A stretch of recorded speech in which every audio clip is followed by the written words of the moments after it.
Hi, and welcome to my YouTube channel. My name is Julia, and today we're going to talk about the capitalist trap of useless achievement. I had this idea after watching a movie recently. The movie is called NYAD, and basically it's a story of a swimmer that does everything in her power to achieve her goal of swimming from Cuba to Key West in Florida. And basically she goes past her limits to achieve that, and that's beautiful and inspiring.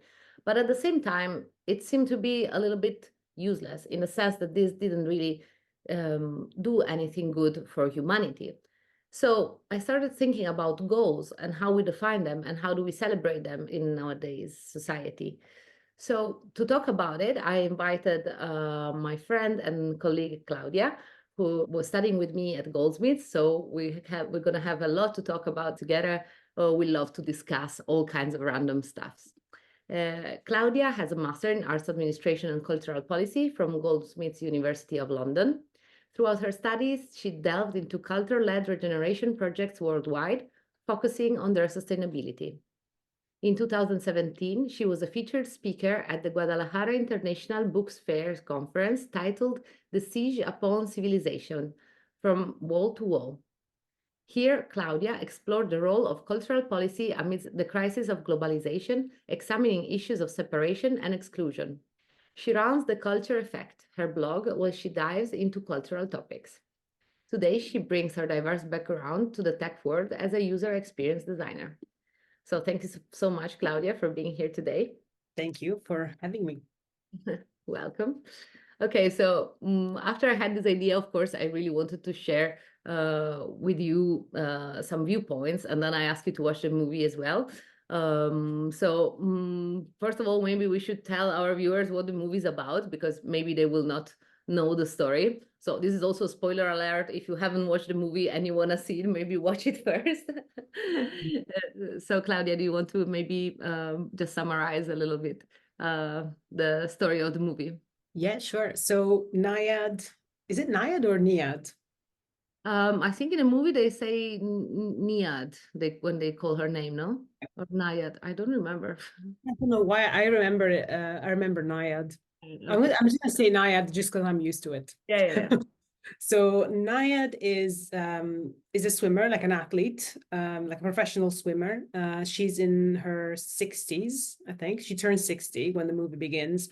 And basically, we learn that when she was younger, I think in her like about 30 years old, she tried swimming from Cuba to the Key West, and she doesn't achieve her goal back then, and as a result, she stops swimming for many years. And then when she turns 60, basically like turning 60 is a turning point for her, and this sort of reignites her desire to achieve this goal, in spite of being obviously much older and not having swam for many years. So the movie really is about how she eventually, okay, this massive spoiler alert, eventually achieves her goal.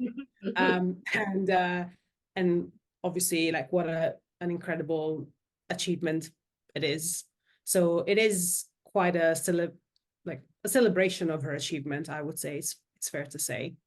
And yeah, I mean, it was, yeah, thank you for recommending it, because I thought I was really very like thought-provoking for Yeah, me, I like agree. watching this film.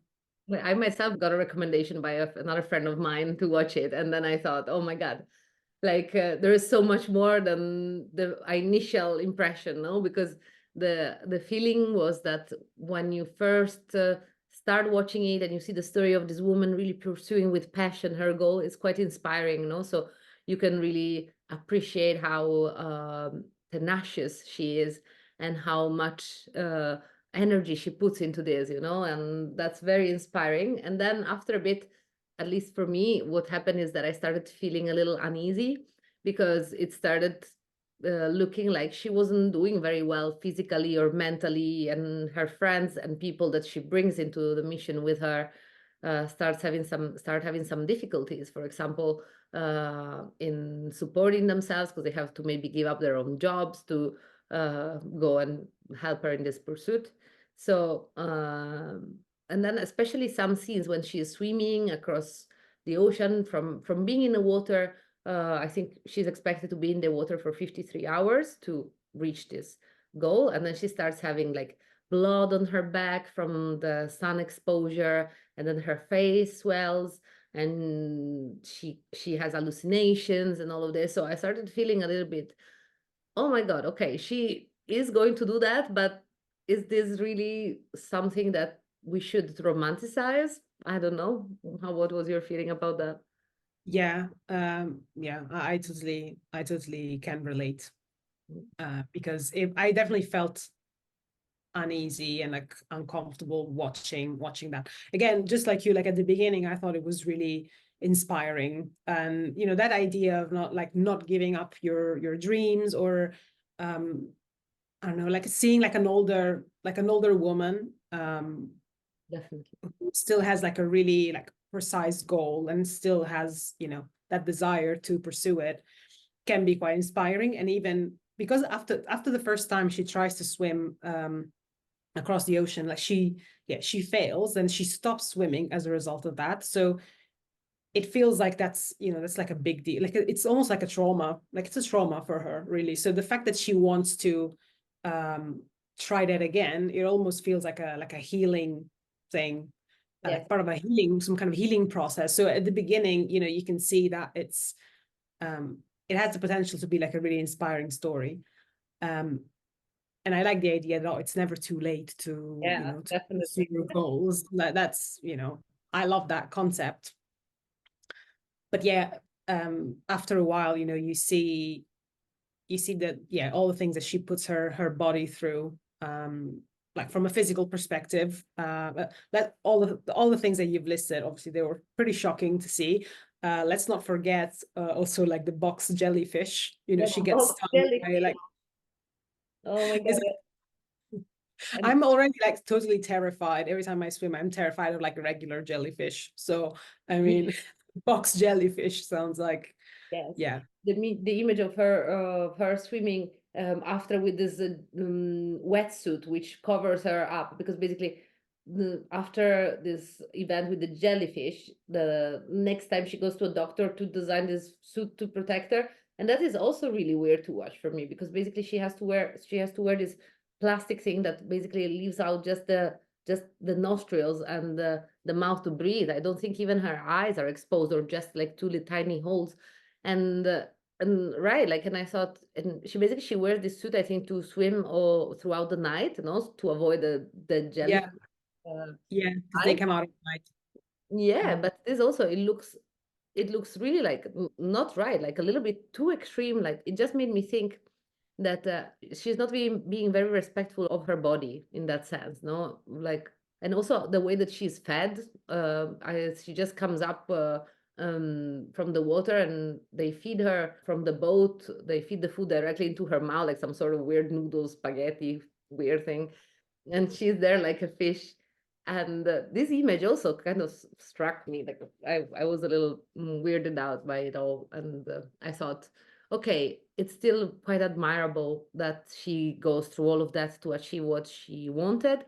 And then I thought for a second about what she wanted, and it was like basically to swim this long distance. And I thought, but why would you? Why would you swim this distance? Why would you care about doing this? Like, honestly, it seems to me that it doesn't bring any good to anyone except for your own, I don't know, your own feeling of power, or your or feeling of being superior, or for the feeling of being the first to do that, maybe. I don't know. Yeah. Yeah, I guess. Yeah, I guess so. I mean, her goal is totally ego driven. Mm. I think that's also why we're, you know, we're talking about this film in the context of like the capitalist Yeah. its achievements, because there's definitely something there about competition and wanting to, yeah, just wanting to prove like how much you're worth and how much better you are than Than others. everyone else.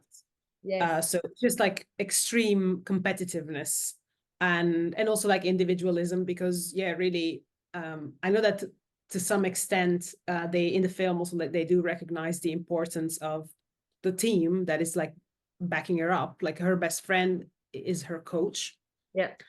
And there's also another person, I don't remember the name of the character, but he's there, like he's like on the boat figuring out the best route for her to go to, like taking into account the currents and other things. So like these people, obviously I think at the end she says something like, oh, it takes a team to achieve this, but it kind of made me smile a little bit, because like, yeah, okay, it does take a team, but you know, the film is called NYAD, and you know, it's not like it's called NYAD's team, or like it takes a village. I mean, it's definitely about, you know, it's about her, and it's all about her physical prowess and her ability to be just like really strong and almost like superhuman.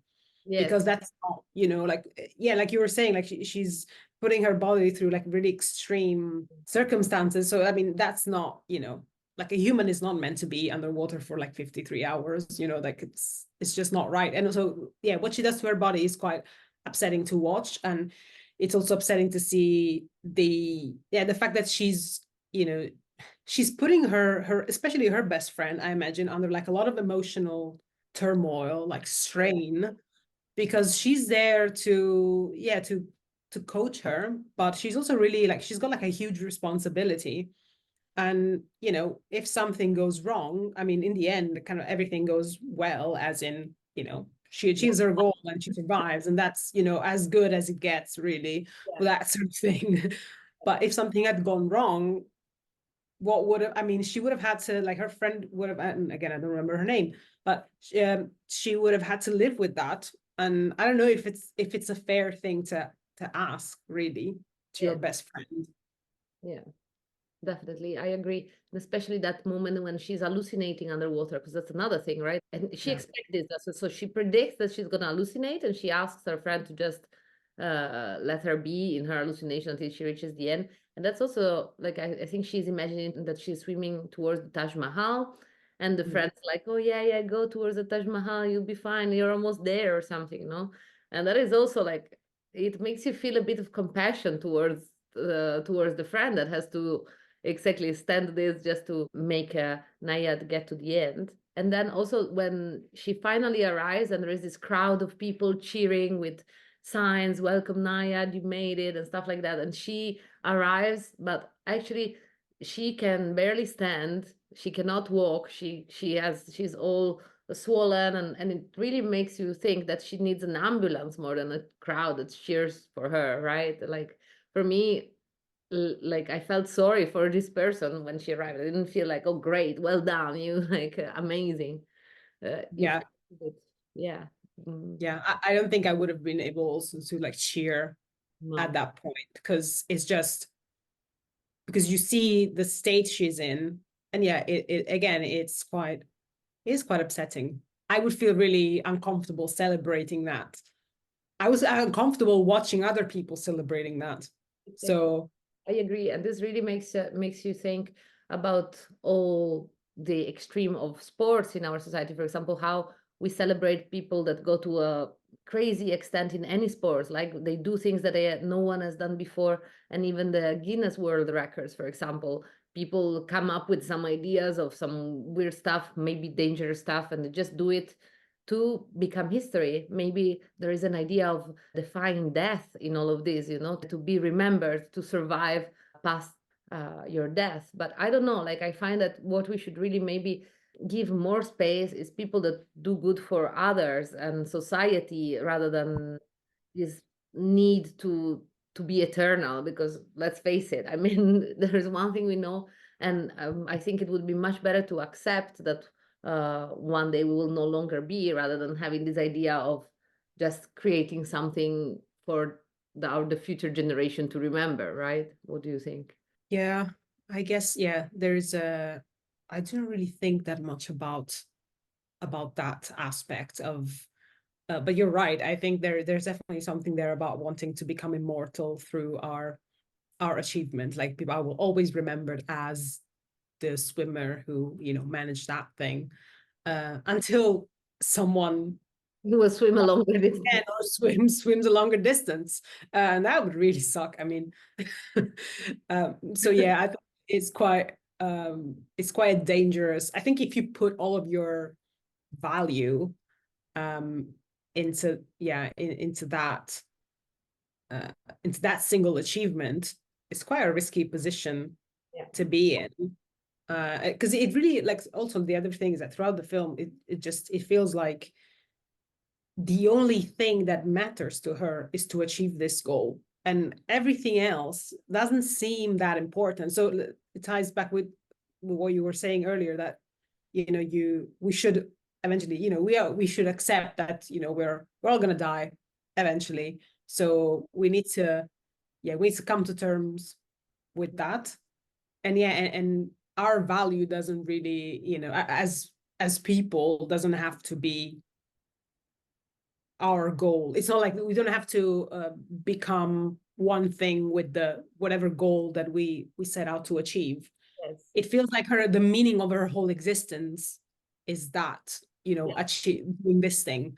And that's, I don't know, I've never even remotely been in that position, so I cannot relate at all. And actually, that's the other thing that I wanted to ask you, that because obviously you have the experience of being like in competition, like professionally, and so there's a part of me that also wonders if you are like an athlete, I mean, is that competitiveness intrinsic to being an athlete?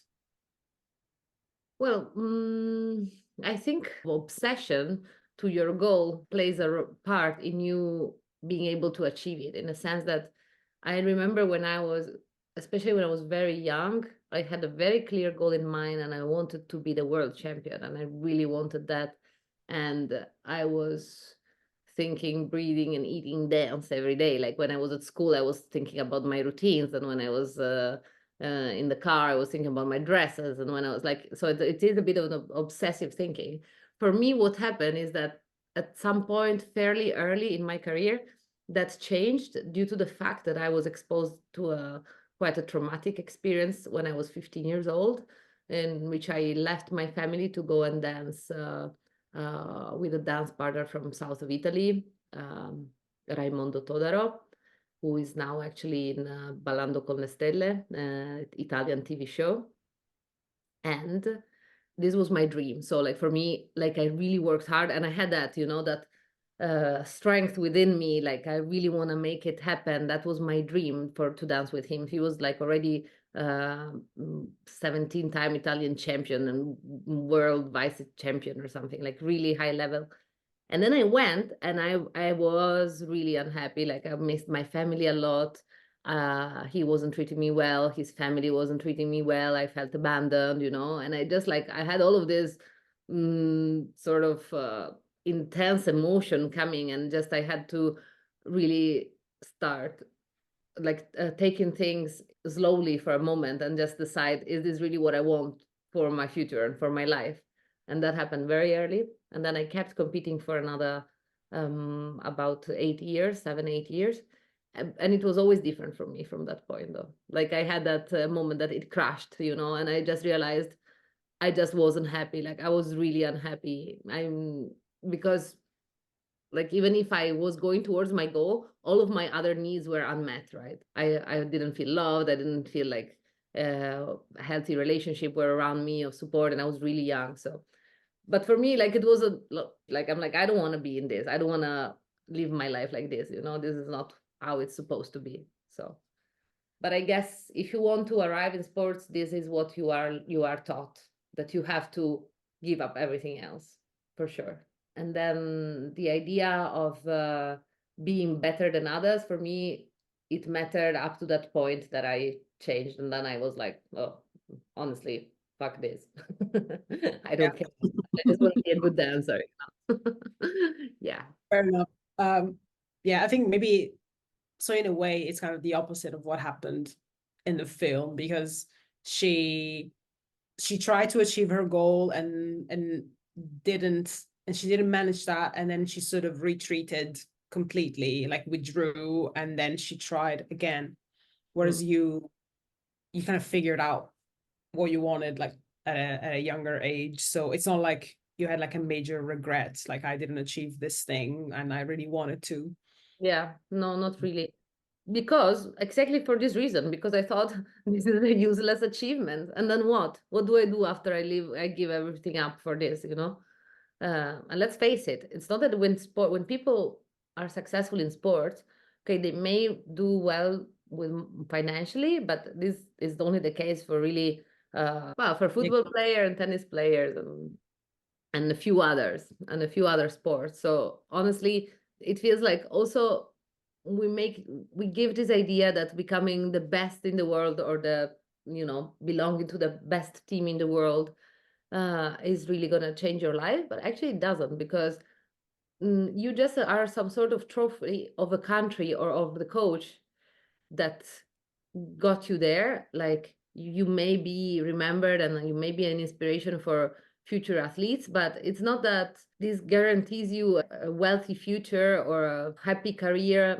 More often than not, you end up having to rethink what to do when you retire, unless you want to coach. Either you coach or you just have to figure out another career that you want to do when you're older, basically, which is also something interesting to think about. Yes, and I think we dedicate too much time and resources in celebrating this kind of pursuits, as if being the best was the most important thing in society. And this I think causes many issues also socially.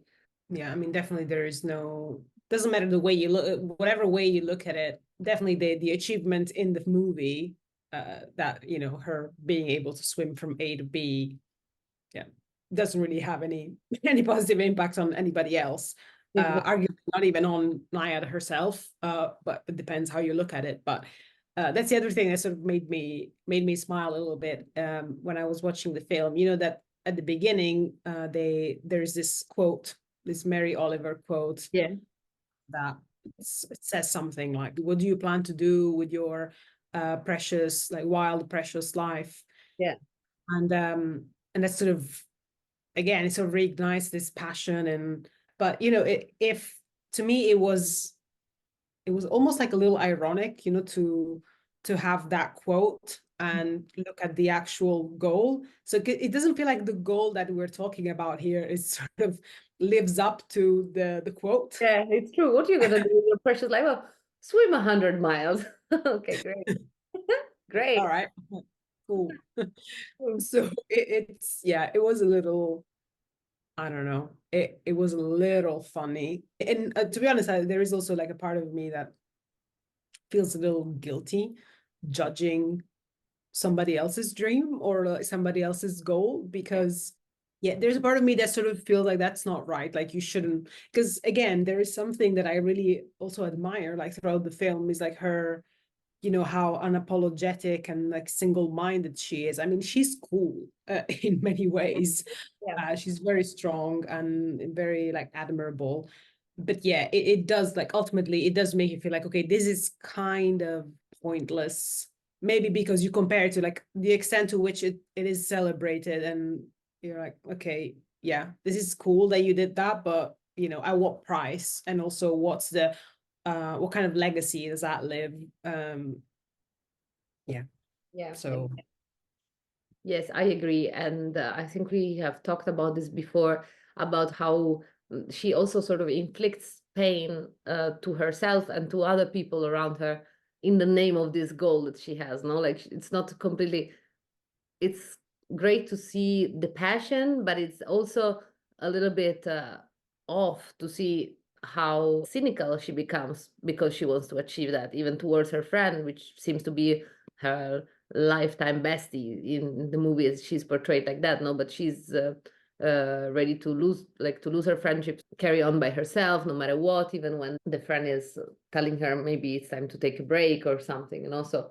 But I guess, yeah, I have a feeling from my experience of people who have achieved amazing things, it is often the case that they are quite self-absorbed, no, like obsessed, like I said. And I think it would be great if we as a society redefine success a bit, because that's the problem I find eventually, because we have these two elements that are money and fame, which are mostly the elements by which we judge if a person is successful or not. But it's very true that people who are the happiest often are not, they don't belong to these two. I mean, of course, you need some money to be able to support yourself and do the things that you want. Of course, we all know that that's an element. Also, it matters for our own happiness and some sort of fame. Instead of fame, maybe we could call it impact. That would be a healthier approach, maybe, no?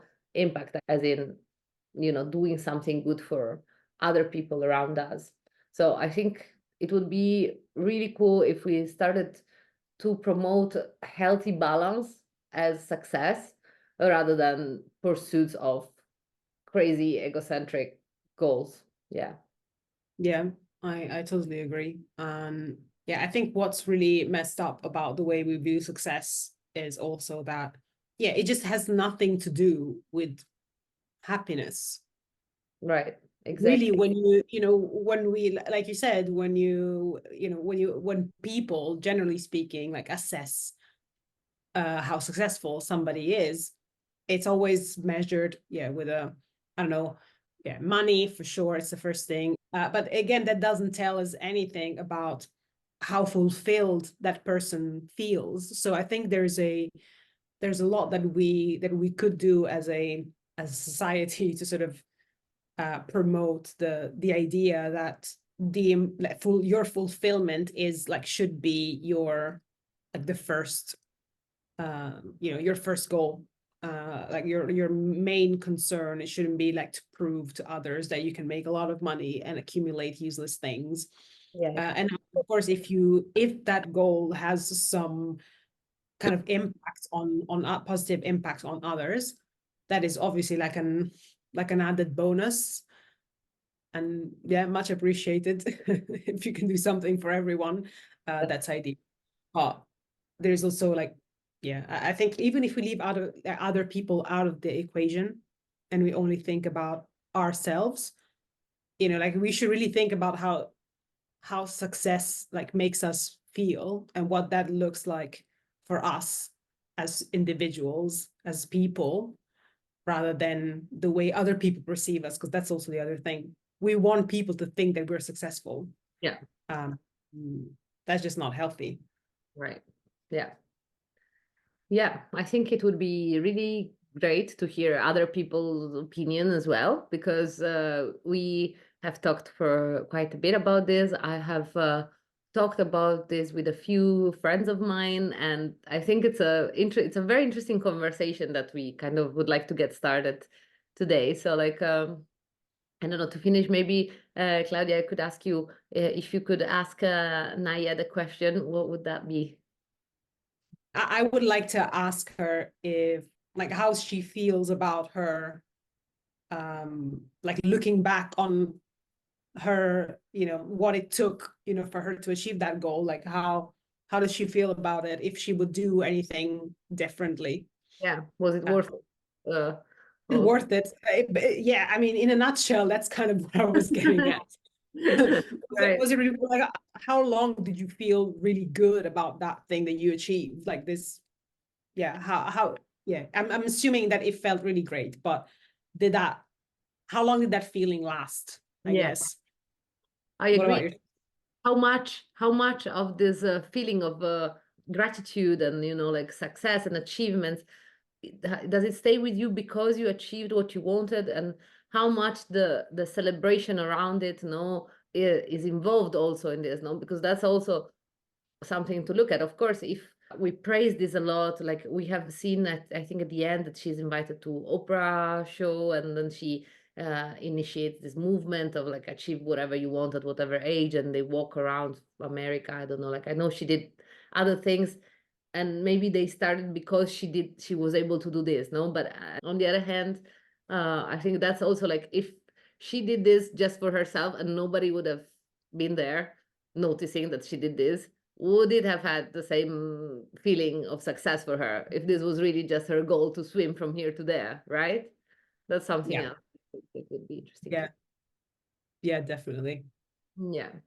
Great. Is there anything you'd like to add, Axel? Mm, I think that I really liked learn about her story, and I really enjoyed speaking about it with you. And yeah, even though we've obviously been critical of the film and what it stands for, etc., I still, you know, I still really like that somebody made a movie about it. I still, you know, I don't want to make it like, oh, the movie was bad and, you know, I wish I hadn't done it because of these reasons. I still think it's good that the movie is out there and that we are able to talk about it now. Yeah, it's great. And like it's really thought-provoking because of this double effect. No one very inspiring, and on the other hand, a little bit awkward, like, and something like so like very interesting. I agree. Yeah, and I agree that she's very inspiring also as a person and also as a woman, no, like she has this courage and a lot to also learn from that, feeling like powerful as a person. Great. So for all the viewers, I would love to hear what you think about this. I will share that with Claudia too. So please leave a comment. We want to know if you disagree with us, maybe, or if you agree, or if you have any suggestion of better goals that we can pursue that are going to make the world a little better and maybe are going to cure hunger and maybe are going to cure the water issue and the war and all that. Okay, those are the goals that we want to achieve. Let's go. Thank you, everyone, and see you soon again in Language Motion. Bye-bye.